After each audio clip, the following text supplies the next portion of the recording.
Assalamualaikum warahmatullahi wabarakatuh. Waalaikumsalam warahmatullahi wabarakatuh.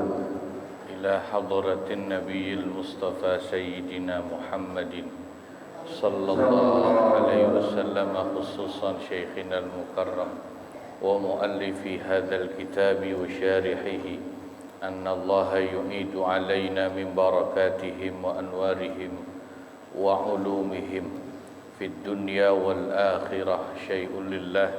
Lahumul Fatihah. A'udzu billahi minasy syaithanir rajim. Bismillahirrahmanirrahim. Alhamdulillahi rabbil alamin. Arrahmanir rahim. Maliki yaumiddin. Iyyaka na'budu wa iyyaka nasta'in. Ihdinas siratal mustaqim. Siratal ladzina an'amta 'alaihim ghairil maghdubi 'alaihim waladdallin. Amin. Bismillahirrahmanirrahim. Alhamdulillahi rabbil alamin. Wa bihi nasta'inu 'ala umurid dunya waddin. Wassalatu wassalamu ala asyrafil anbiya'i wal mursalin Sayyidina wa maulana Muhammadin wa ala alihi wa ashabihi wattabi'ina lahum bi ihsanin ila yaumiddin. Amma ba'du. Hadaratil muhtaramin wal muhtaramat yang saya muliakan, para guru, para asatidzah, para sesepuh, wabil khusus guru kita Bapak Kiai Haji Dr. Andes Muhammad Ja'far, Bapak Kiai Haji Ahmad Habibi, Bapak Kiai Haji Abdul Hamid Mustafa Al-Hafidh, juga Bapak Kiai Haji Muhammad Misjad, Ketua Majelis Ta'lim Ukhuwah Islamiyah, Bapak Ustadz Haji Muhammad Basrain, juga Bapak Ustadz Haji Muhammad Tahir, serta pengurus Masjid Nurul Jamal, Bapak Soeharto dan staf-stafnya, bapak-bapak, ibu-ibu, jamaah ukhuwah Islamiyah yang moga-moga semua dicatat sebagai ahli surganya Allah. Alhamdulillah, di pagi hari yang berbahagia ini kita kembali mendapat nikmat bisa hadir di Majelis Ta'lim Ukhuwah Islamiyah. Semoga semua senantiasa diberikan sehatul afiyah, ditambahkan barokah dan istiqamahnya oleh Allah Subhanahu wa ta'ala. Kita insyaallah lanjut lagi ngaji kitab Fathul Mu'in halaman 73. Bismillahirrahmanirrahim. Qala Syekhul Muallifu rahimahullah wa adaman naf'a bihi wa bi barakati ulumihi wa bikum fid daraini amin ya rabbal alamin.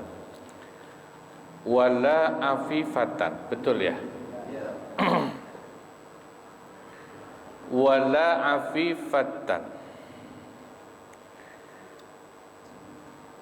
dan tidak bisa atau tidak sebanding dengan wanita yang afifah. Afifah itu maknanya di situ bersih jiwanya ya.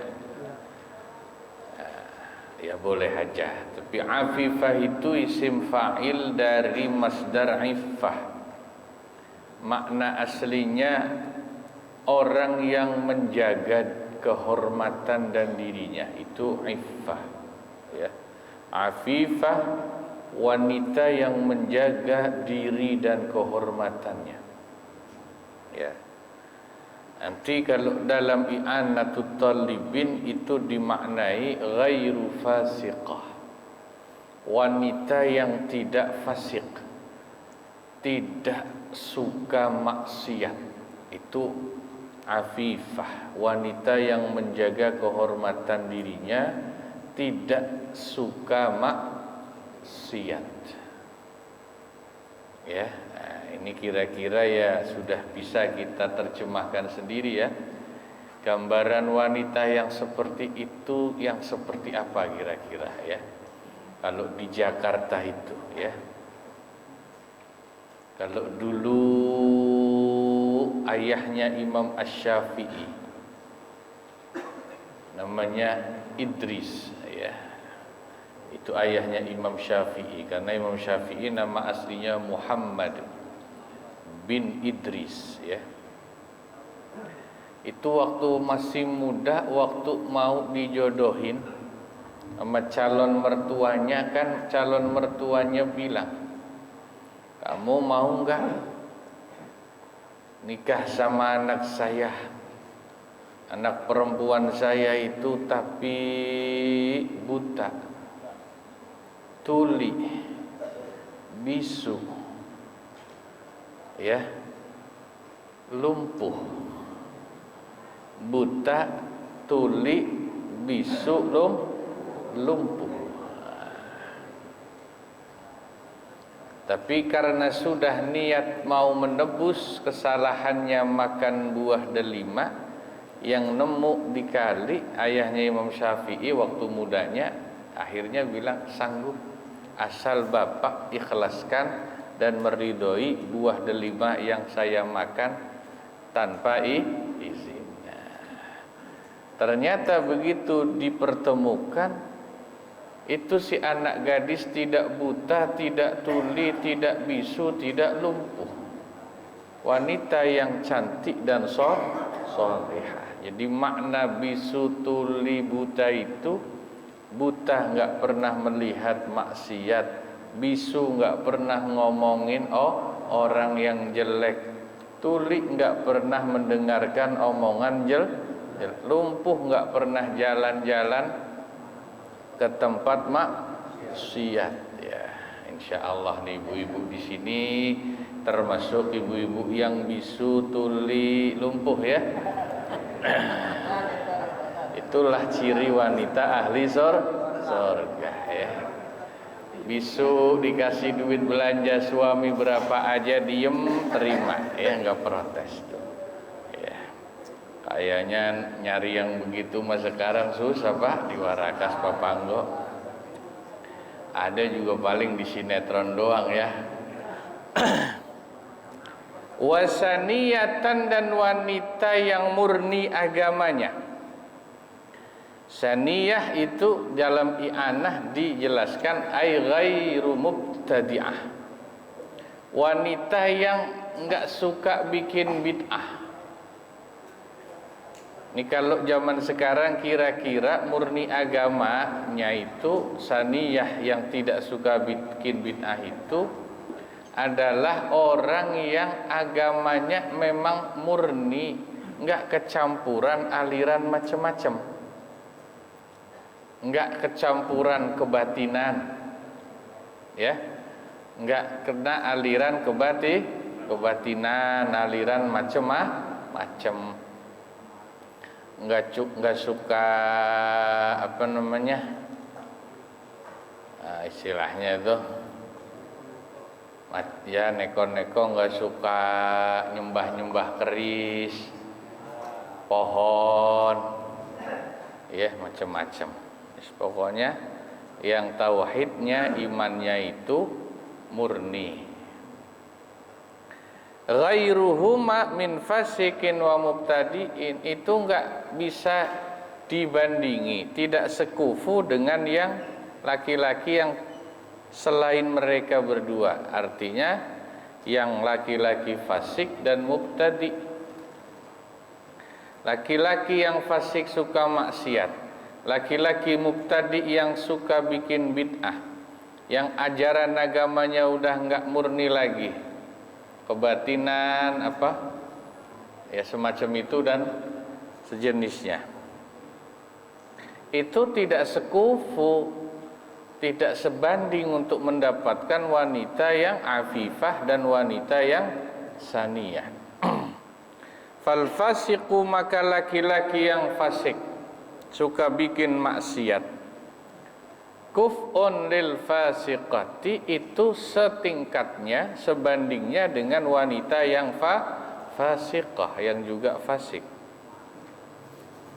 Ai in istawa fusquhuma, yakni jika nilai kefasikan keduanya setingkat atau sama.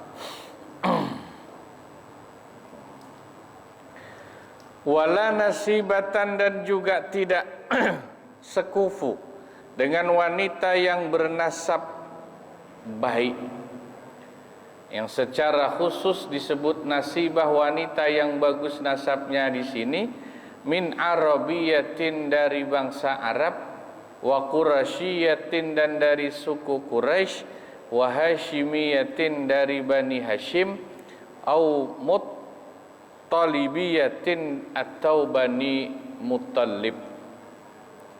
Ghairuha, ini fa'ilnya di belakang.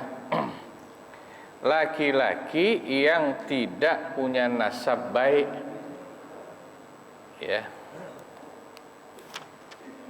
yakni maksudnya la yukafi'u arabiyatan aban ghairuha minal ajami, ya, tidak bisa sekufu atau membandingi wanita yang bapaknya itu bangsa Arab, laki-laki yang berasal dari ajam. Ajam itu non Arab, bukan Arab. Itu nasabnya memang tidak membandingi, tidak sebanding dengan wanita yang orang tuanya, bapaknya maksudnya, itu berasal dari bangsa Arab.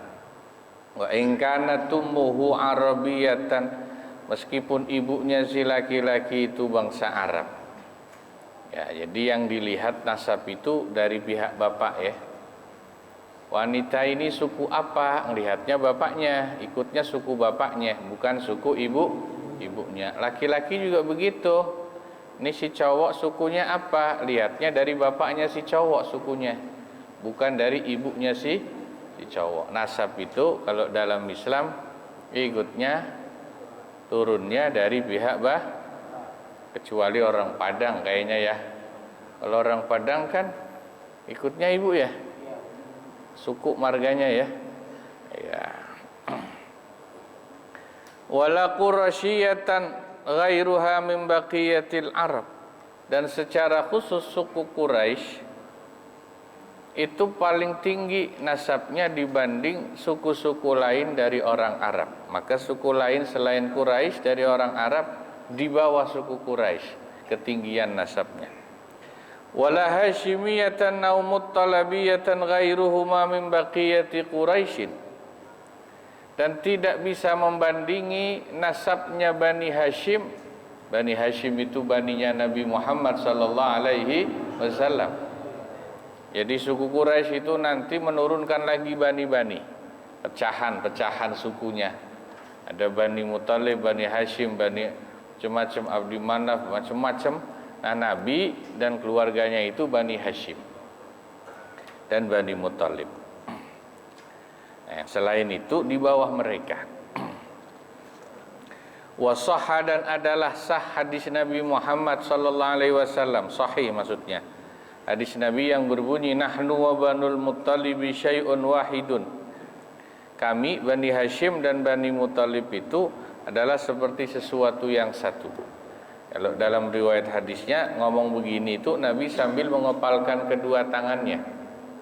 Jadi Nabi Bani Hashim, ada Bani Muttalib itu meskipun beda bani tapi mereka seperti satu, ya, sederajat, sama-sama dari suku Quraisy yang sederajat. Fahuma mutakafiani, maka Bani Hashim dan Bani Muttalib itu mutakafian, sekufu atau seimbang. Nah, saudara-saudara, ini pembahasan berikutnya dalam masalah kufu, yaitu dilihat dari sisi nasab. suku. Nasab itu suku, keturunannya suku mana, leluhurnya siapa. Lalu dilihat dari masalah takwanya Afifah tadi itu ya, yang tidak suka maksiat, yang Islamnya itu betul-betul kan ada di Jawa itu Islam yang aliran kejawen. Ada yang sholatnya sehari sholatnya cuma 3 rakaat 3 waktu ya. Nah, ada yang model gitu ya. Islam tapi sholatnya bukan 5 waktu tapi 3 waktu. Kalau di Jakarta malah ada Pak yang lebih aneh lagi.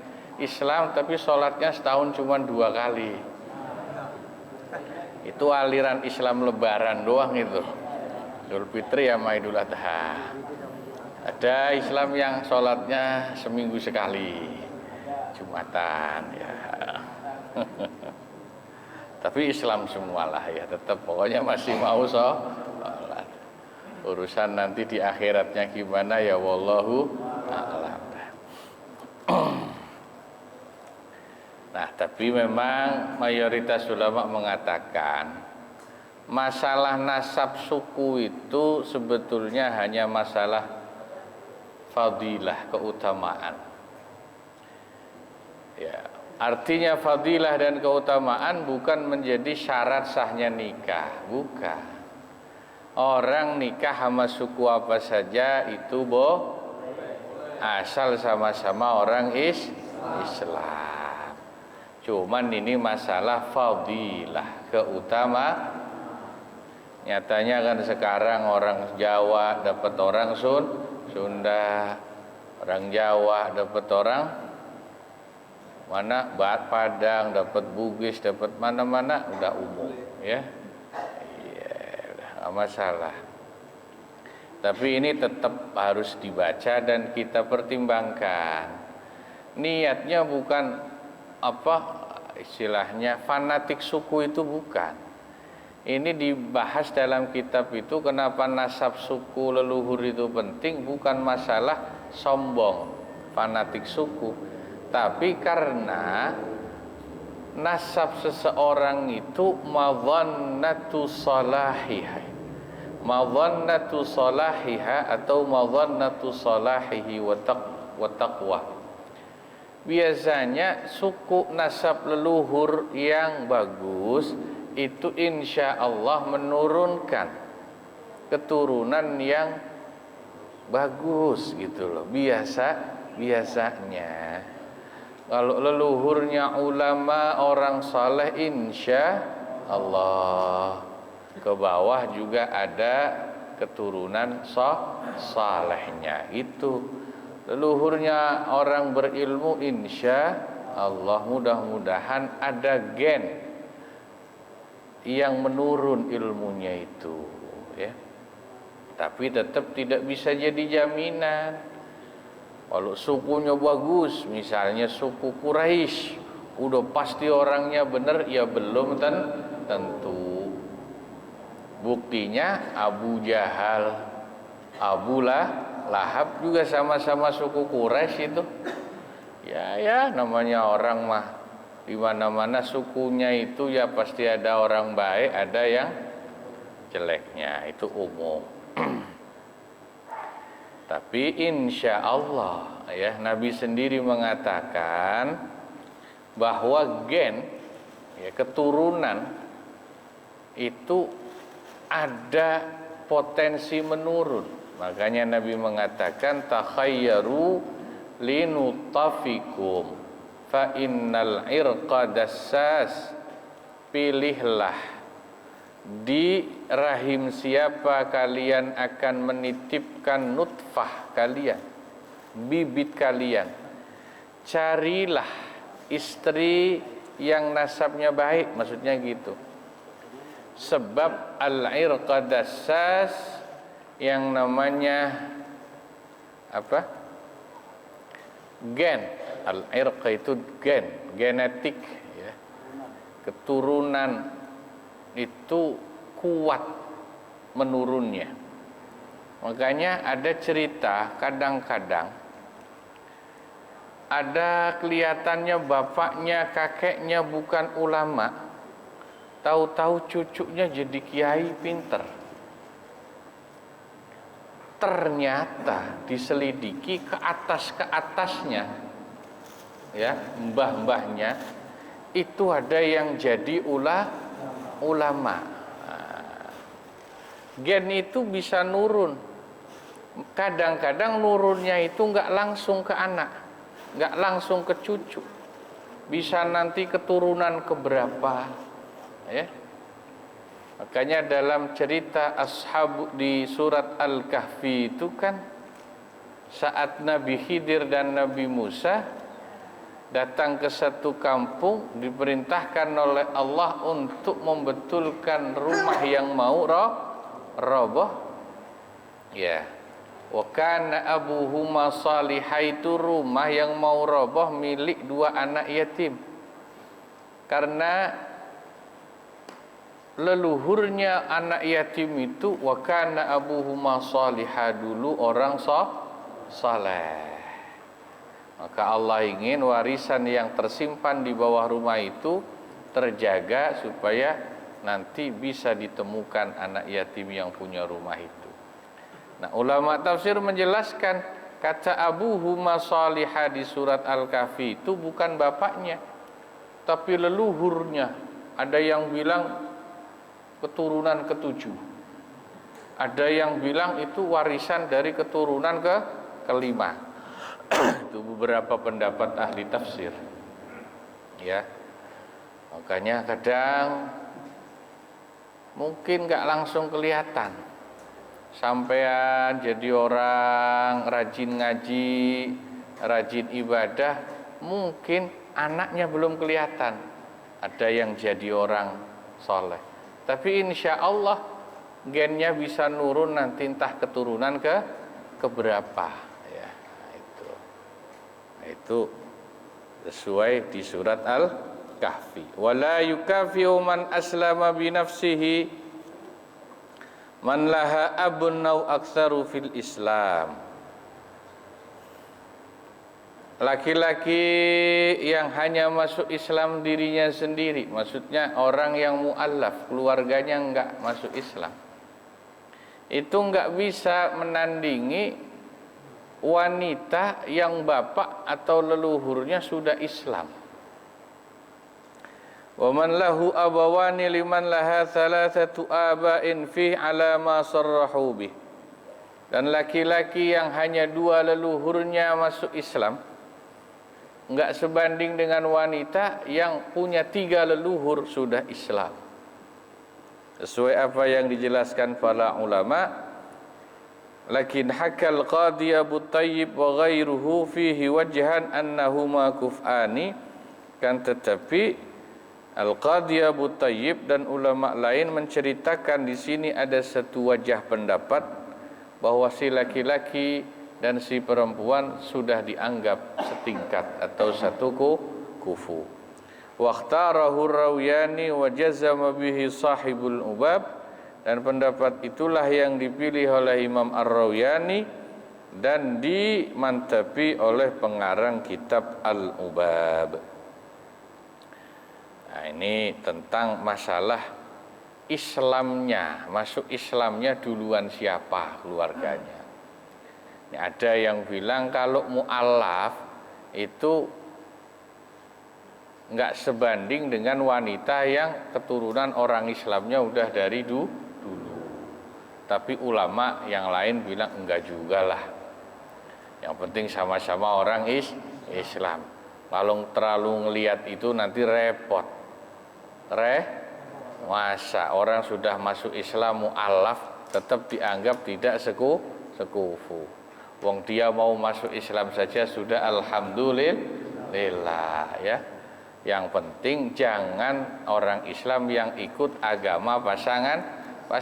Selama calonnya itu tadinya non muslim mau masuk Islam sudah alhamdulillah. Yang penting sama-sama Islam, ya. Sudah datang.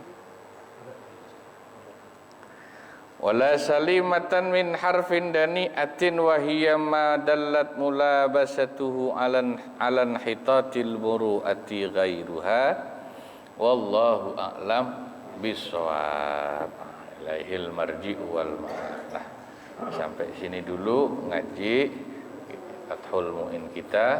Mudah-mudahan manfaat, kurang lebihnya mohon maaf.